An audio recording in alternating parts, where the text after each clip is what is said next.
Lui, il dribble les gars comme du n'importe quoi. Il prend le ballon, il le soulève. Il y a deux joueurs, il soulève le ballon, il passe au-dessus d'eux. C'est que nous, on est là, on regarde le match quand même. Tu l'attrapes, il perd le ballon, compte favorable, tu l'attrapes, il fait le tour de toi, tu l'attrapes encore, il retourne, il prend le ballon, tac, il fait crochet, il regarde. Il voit pas au Victor, il voit 4 joueurs, il voit l'espace, trou de souris, il donne le ballon, le tocard, il rate. Non, Yamal, il est fort, il est fort, il est très fort. Salam, salam, outsider, le débrief commence maintenant. Le Barça l'emporte aujourd'hui 3-0 à domicile face à Osasuna. Match très important parce que match en retard. À partir de maintenant, toutes les cartes sont rebattues. Tout le monde est à égalité au nombre du match joué. C'est important. Tout le monde a 28 matchs joués, je pense, maintenant. Plus besoin de beaucoup parler. J'ai un match en retard, 2 matchs en retard, 3 matchs en retard. Faut pas trop nous fatiguer. Sincèrement, le Barça aujourd'hui, ils sont venus, ils se sont gérés. Ce match est important. Pourquoi? Parce que c'est le match en retard. La dernière fois, on s'en rappelle. Malheureusement, le match n'a pas pu être joué parce que le Barça, quelques heures avant le match, ils avaient perdu le médecin du club qui était décédé, qui nous avait quittés. Du coup, ce match-là avait été repoussé. Dans le calendrier, c'est très compliqué de remettre aujourd'hui un match repoussé. Vous avez vu l'enchaînement en Ligue des Champions? En fait, j'ai l'impression que là, à partir du mois d'avril, chaque semaine, on a un match de Ligue des Champions jusqu'à début mai. Sincèrement, vu qu'après, il y a finale d'Europa League, finale de Conference League et finale de Ligue des Champions et que chaque finale est sur une semaine et qu'il y a 4 semaines dans un mois et qu'avant d'arriver le 31 mai, je pense, à la finale de la Ligue des Champions, eh ben, il va bien falloir que chaque semaine précédente, il y ait une finale de Coupe d'Europe. Ça fait que normalement, les demi-finales, tout ça, c'est terminé début mai. Dans 6 semaines, on sait qu'il va jouer la finale de la Ligue des Champions. Partant de ce postulat-là, ce match Barça-Osasuna était difficile à cadrer dans le calendrier. Le Barça n'a même pas encore fini la trêve internationale. Est-ce que Rafinha est de retour? Il était où, lui? Il était où? Ce tocard. Ce tocard. Lui, on dirait, on lui a pas dit qu'il a une équipe de nullards. Je parle pas du Barça, je parle là du Brésil. Permettez-moi de faire cette parenthèse-là, vu que j'ai pas parlé du match. Une équipe, il n'y a que des nullards. Des boys, on les connaît pas. Ni des Brésiliens. Ils nous fatiguent, en fait, les Brésiliens, sincèrement. Chaque année, ils jouent contre le Sénégal. Chaque année, on les tape. C'est des petits, sincèrement. Je sais pas. Ils viennent avec des boys. Tu sais même pas c'est qui les latéraux du Brésil. Qui est les latéraux du Brésil? Ne me fatiguez pas. Vous, si vous avez envie de faire les puristes, les connaisseurs, les machins, moi je regarde ça au Polo, Flamengo, machin, c'est votre problème. Le Brésil aujourd'hui, ils n'ont pas de joueurs. Les légendes du Brésil ont raison. C'est une équipe de nullards et de tocards. Ils sont fait taper par l'Argentine et franchement, quiconque a vu le match ou a vu le résumé du match peut accepter que l'Argentine est beaucoup plus forte, même sans Léo Messi. Donc du coup, Rafinha, il n'a même pas le temps de revenir de la trêve internationale que son club doit déjà jouer. On est jeudi. Le Barça joue là et joue ce week-end. Dans tout cela, ils ont quand même réussi à gagner 3-0. Top performance de la part des Coolers. Franchement, ils se sont gérés. J'ai envie de saluer Pedri. Oui, j'ai envie de saluer Pedri. Parce que Pedri est homme du match. Et Pedri n'a même pas fait de statistiques dans ce match-là. C'est ça la force de Pedri, en fait. C'est-à-dire que la vidéo qu'on a fait avec Willou, là où on s'est amusé à faire notre ranking du Ballon d'Or, on ne s'est pas concerté. Avec Willou, quand on fait des drafts ou certaines vidéos, là, on ne se concerte pas. Chacun fait de son côté. On arrive et le jour J, on découvre ce que l'autre il a fait. On a discuté tous les deux, on est arrivé à un consensus en date d'aujourd'hui. Maintenant, je dis bien maintenant, les choses peuvent changer dans les prochaines semaines. Mais en date d'aujourd'hui, on arrête tout. Stop the count. On me dit, c'est qui le Ballon d'Or? Moi, je vote Pedri. Top performance de sa part encore une fois aujourd'hui. Franchement, lui prendre le ballon, c'est difficile. Combien de fois je l'ai dit, Pedri est un joueur impressable. C'est un joueur impressable. Il est impressable. Ça ne sert à rien de le presser. En fait, c'est-à-dire que si Busquets pouvait jouer un peu plus haut sur le terrain, c'est ça que, en fait, Pedri, c'est la version finale.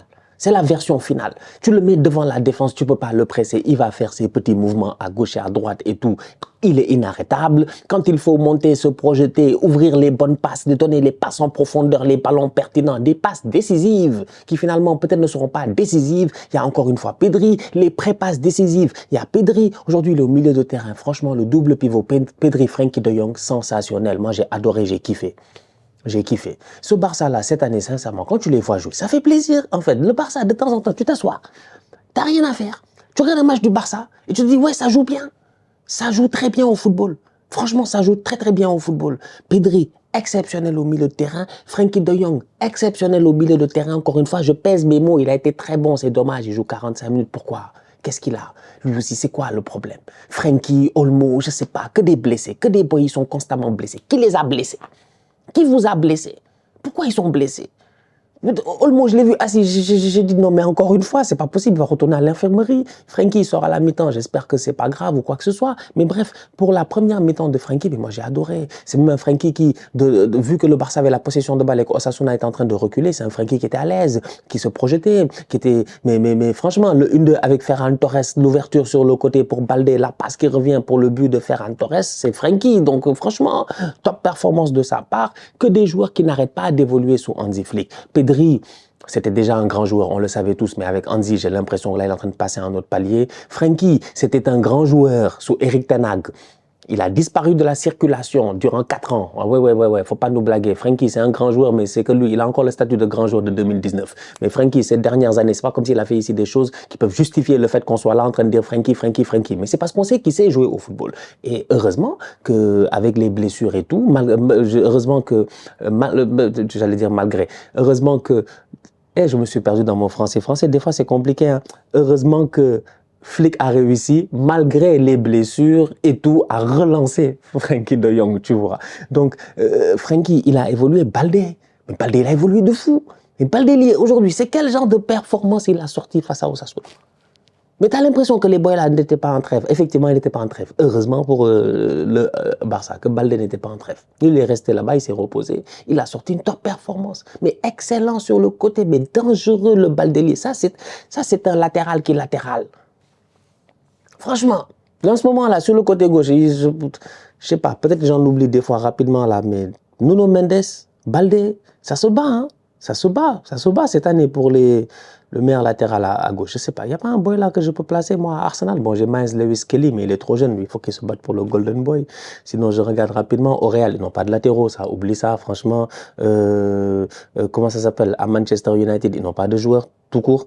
À Liverpool, Robertson, c'est un Saoudien. Ça, nous tous, on le sait depuis le début de la saison. Manchester City, lui...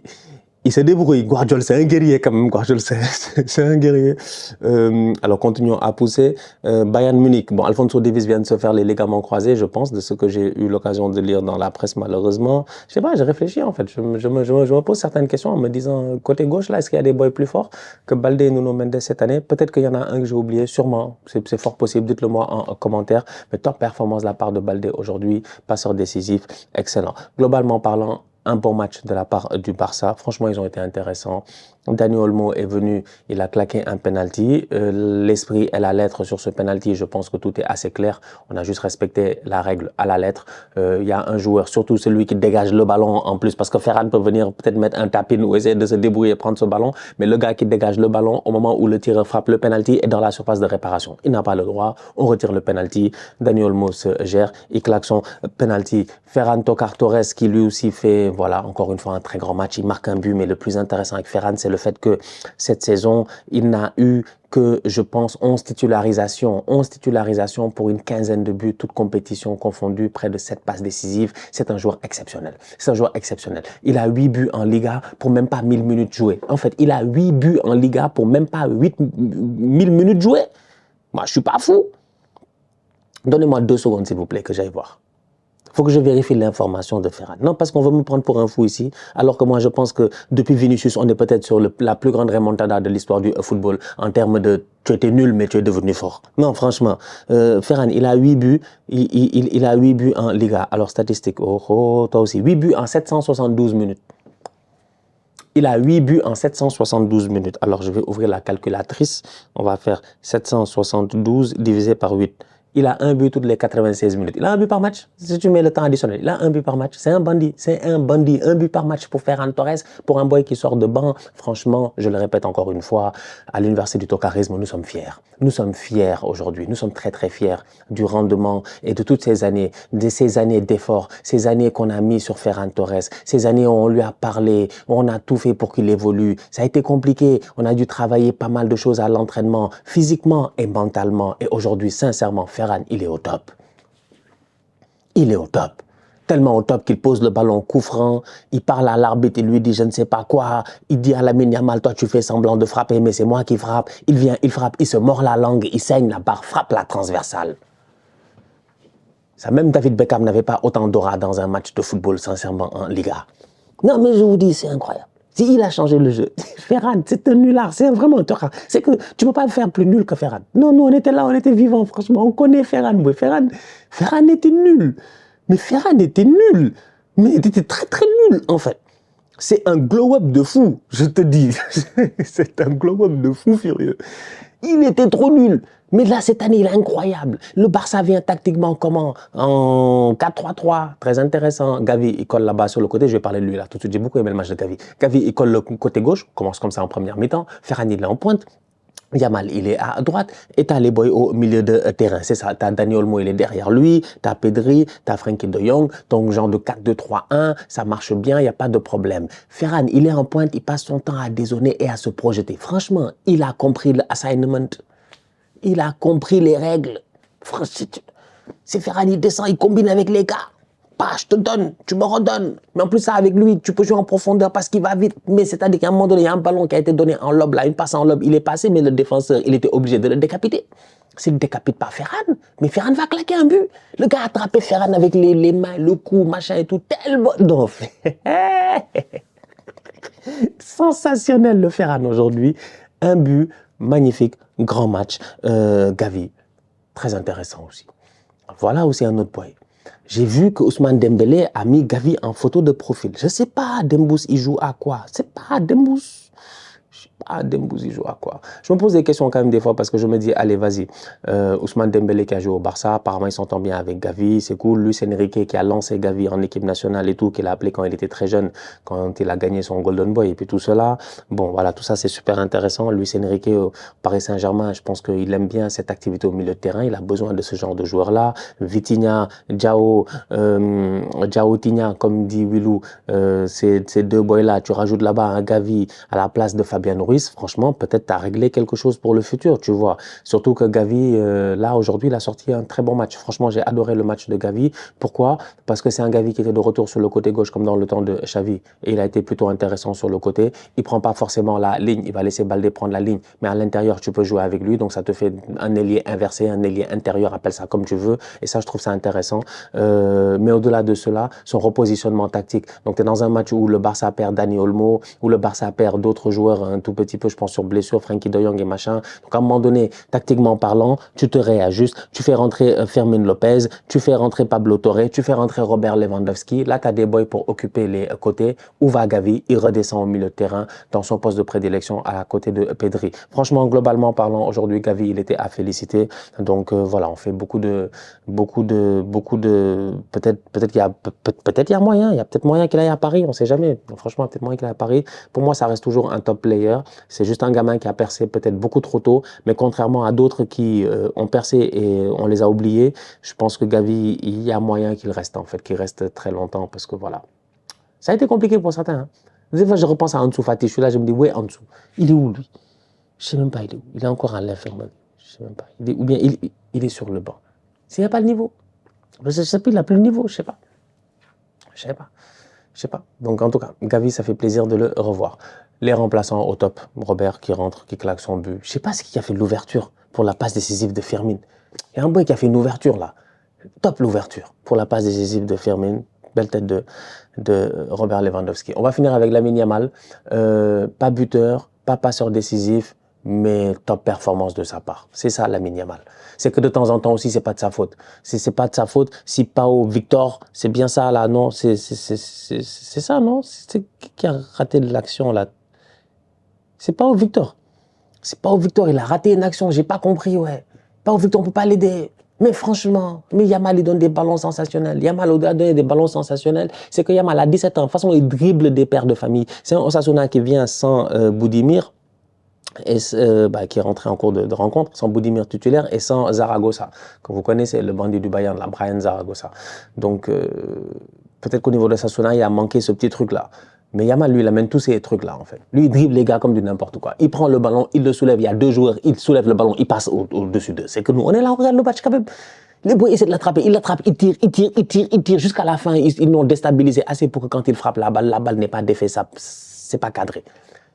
Tu l'attrapes, il perd le ballon, compte favorable, tu l'attrapes, il fait le tour de toi, tu l'attrapes encore, il retourne, il prend le ballon, tac, il fait crochet, il regarde, il voit pas au Victor, il voit 4 joueurs, il voit l'espace, trou de souris, il donne le ballon, le tocard, il rate. Non, Yamal, il est fort. Il est fort. Il est très fort. Donc, c'est vrai qu'en termes de statistiques, on peut discuter et tout. Ces derniers temps, souvent, ça a été un peu ça, en fait. Ouais, il fait des matchs, mais après, il ne stat pas. On s'en fout des stats. C'est l'équipe a gagné et le boy a sorti une top performance. Ça, c'est un fait. C'est un fait, en fait. Maintenant, il est jeune aussi. C'est que ce n'est pas des tontons. Il y a des boys, ils ont 25, 26, 27 ans. Je ne m'en fous pas des stats. Hein. À un certain âge, je m'assois, je te demande. À un certain âge, je suis comme ton daron. Où est le bulletin scolaire? Viens t'asseoir sur moi, le bulletin, je regarde. C'est la même chose, en fait, avec Yamal. Donnez-lui le temps, laissez le petit travailler tranquille. Voilà, bref. La famille, on se capte très bientôt pour une nouvelle vidéo. D'ici là, on continue à liker, on continue à partager. On s'abonne, on s'abonne, on s'abonne. On est ensemble, on reste en santé. C'est toujours le plus important. Tout ça,